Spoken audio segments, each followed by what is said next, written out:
Assalamualaikum warahmatullahi wabarakatuh. Perkenalkan, nama saya Rika Apriana dengan NIM 230210808005. Di sini saya akan menjelaskan tentang kurikulum merdeka. Apa itu kurikulum? Kurikulum adalah rencana dan pengaturan mengenai bahan pembelajaran yang diajukan sebagai pedoman dalam aktivitas belajar mengajar. Sedangkan kurikulum merdeka adalah kurikulum dengan pembelajaran intrakurikuler yang beragam, di mana konten akan lebih optimal agar peserta didik memiliki cukup waktu untuk mendalami konsep dan menguatkan kompetensi. Kurikulum merdeka mencakup 3 tipe kegiatan pembelajaran. Yang pertama, pembelajaran intrakurikuler yang dilakukan secara terdiferensiasi sehingga peserta didik memiliki cukup waktu untuk mendalami konsep dan menguatkan kompetensi. Yang kedua, pembelajaran kokurikuler berupa proyek penguatan profil pelajar Pancasila berprinsip pembelajaran terdisipliner yang berorientasi pada pengembangan karakter dan kompetensi umum. Yang ketiga, pembelajaran ekstrakurikuler dilaksanakan sesuai dengan minat murid dan sumber daya satuan pendidikan. Mengapa kurikulum perlu dirubah? Kurikulum adalah titik awal sampai titik akhir pengalaman belajar terakhir peserta didik. Kemerdekaan dalam peserta didik dalam belajar adalah jantung pengembangan kurikulum.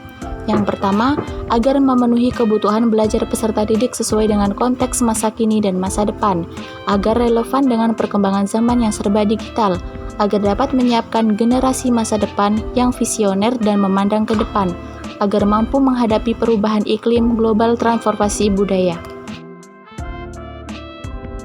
Keunggulan kurikulum merdeka belajar. Yang pertama, lebih sederhana dan mendalam. Kurikulum merdeka lebih berfokus pada materi yang esensial dan pengembangan kompetensi peserta didik pada fasenya.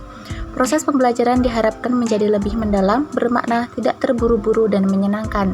Yang kedua, lebih merdeka. Bagi peserta didik khususnya jenjang SMA tidak ada program peminatan di SMA, sehingga peserta didik memilih mata pelajaran sesuai minat, bakat, dan aspirasinya.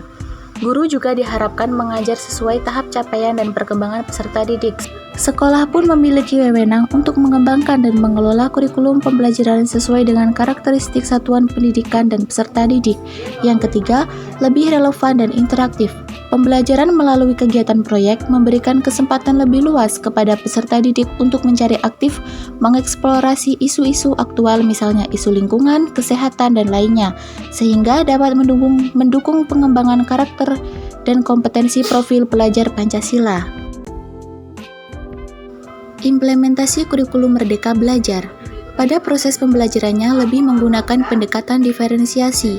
Sementara itu, ciri khusus pada kurikulum ini untuk menunjukkan secara tegas posisi kediferensian adalah mengkelompokkan capaian pembelajaran siswa berdasarkan fase pertumbuhan anak. Contoh penerapan kurikulum merdeka di SD, SMP, dan SMA. Salah satu program dari kurikulum merdeka adalah penerapan proyek penguatan profil pelajar Pancasila. Proyek tersebut diterapkan untuk mencapai karakter siswa yang sesuai dengan profil Pancasila. Menurut Kemenristekdikti, tema proyek yang diterapkan beragam, bisa berupa kewirausahaan, lingkungan, hingga kebinekaan. Matematika adalah pelajaran yang memiliki peminat yang paling sedikit dibandingkan dengan mata pelajaran yang lain. Oleh karena itu, guru dapat menyusun strategi belajar yang efektif. Contohnya yaitu dengan menghadirkan program berhitung 1 menit setiap hari, hingga memecahkan persoalan matematika di lingkungan sekitar. Peran kurikulum merdeka dalam pendidikan. Yang pertama, memberikan kebebasan kepada sekolah untuk menyesuaikan kurikulum dengan kebutuhan dan konteks lokal. Yang kedua, memungkinkan pendekatan pembelajaran yang lebih beragam, inklusif, dan relevan bagi siswa. Yang ketiga, merangsang kreativitas guru dalam merancang pengalaman belajar yang lebih menarik dan efektif bagi siswa.